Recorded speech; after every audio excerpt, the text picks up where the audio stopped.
Welcome back to the Wall Street Podcast. Today we're diving into a really interesting Citi Research report. It's titled BYD China Inventories and Retail Tracker, End Aug, and it just came out yesterday, September 14th, 2025. That's right. It gives us a very focused look at BYD's inventory situation in China, their retail sales performance up to the end of August. And crucially, it makes some projections based on different demand scenarios. Exactly. It's about understanding their current position and where things might head by year-end. A very timely snapshot. Especially in the NEV space, things move so fast. This kind of data is vital. So let's get into the August findings. The report shows BYD's domestic retail sales in China climbed 15% month over month. Reaching 302,000 units, that's a strong number. And that strong retail performance directly impacted inventory levels, right? Absolutely. Their estimated end of August inventory in China fell pretty sharply, down to 1.85 months. Which is what, a 0.32-month decrease compared to July? Exactly, a significant drawdown. And alongside that, total wholesale that includes domestic sell-in plus exports also saw an increase, up 8.5% month over month. Okay, so better retail absorption, lower inventory, and rising wholesale. That sounds like potential improvements in working capital, too. It certainly points in that direction. Yeah. Strong signals all around for August. Now, what if this momentum carries into September? What does the report suggest? Well, Citi projects that if retail keeps growing, say another 15% month on month, and wholesale grows maybe 5%, inventory could drop further. How low? Potentially down to 1.51 months by the end of the third quarter. And looking out to the full year, they've modeled two main scenarios. Let's hear the bullish one first. What does that look like? Okay, the bullish case assumes domestic retail stays strong right through December. Think growth rates like 15% in September, then 3%, 13%, 20% in the following months. Right. If wholesale keeps pace too, say 5% to 15% growth month over month, while year-end inventory could actually fall below 1 month. Below 1 month. Yeah, down to 0.89 months. That scenario would translate to a full-year wholesale figure of about 4.66 million units and domestic retail hitting 3.72 million. Very lean. And the flip side, the more bearish outlook.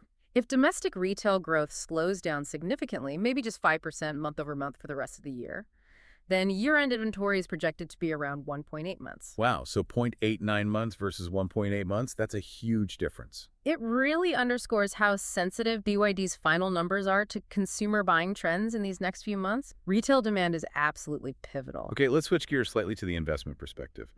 BYD, we know, is a giant. China's biggest NEV maker, #2 in batteries. Right, with business across batteries, autos, and even electronic products, a diversified player. And Citi, they're maintaining a buy rating on the stock, both the Hong Kong and Shenzhen listings. They are. They've set target prices at HK $174 and RMB 160. And their outlook projects pretty strong NEV sales, 4.67 million for this year, 2025, and climbing to 5.39 million in 2026. What's underpinning that confidence? It seems to be a combination of factors. Growth from their higher-end brands, better balance in PHEV demand and supply, pushing further into the BEV market segments, and definitely strong export growth. And the valuation. They mention a 1 by 2026 price earnings to growth ratio. Yes, the PEG ratio, plus a projected net profit CAGR of around 32% between 2025 and 2027, suggests they see the growth justifying the valuation. But there are always risks. What should investors be watching out for? Key things to monitor would be any slowdown in overall NEV sales, maybe slower progress than expected in their Skyrail monorail business. Also potentially prolonged capital spending cycles or, any unexpected cash flow problems. Standard risks for a growing industrial company, but important nonetheless. Okay, let's step back for some analysis. That August inventory drop to 1.85 months, combined with the 15% retail jump. What does that really signal about BYD right now? Well, it signals more than just a good month. It suggests a really effective rebalancing of supply and demand. They managed to ramp up retail absorption significantly. It points towards operational agility, managing inventory efficiently, which helps working capital, as we mentioned. And it positions them well heading into the peak sales season. Right. Now, thinking about those bullish versus bearish scenarios, 0.89 months versus 1.8 months inventory by year end, How critical is nailing that retail demand forecast? It's incredibly critical. Retail demand is really the main driver here. That huge potential swing in year-end inventory highlights just how much BYD's full-year sales numbers and their capital efficiency depend on consumer behavior in Q4. It shows the leverage, doesn't it? Absolutely. A slight shift in consumer sentiment or purchasing power can have a big impact on the final inventory levels and sales figures. So Module 3 then.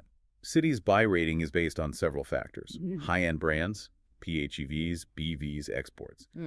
Which of those carries the most weight currently, and how does BYD manage the associated risks? That's a great question. Right now, I'd argue the combination of penetrating higher-end segments and pushing strong export growth is particularly powerful. It's not just about volume, it's about margin expansion and diversifying geographically. And how do they leverage their strengths to manage risks? A key factor there is their vertical integration. Controlling much of their supply chain, especially batteries, gives them, more resilience against cost fluctuations and potential disruptions. That control helps mitigate risks related to capital expenditure blowouts or unexpected cash flow pressures tied to external suppliers. It's a significant advantage.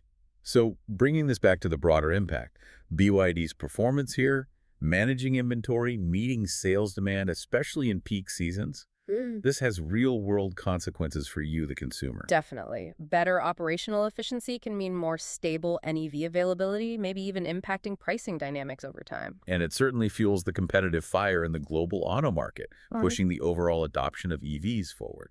Which leads to a final thought.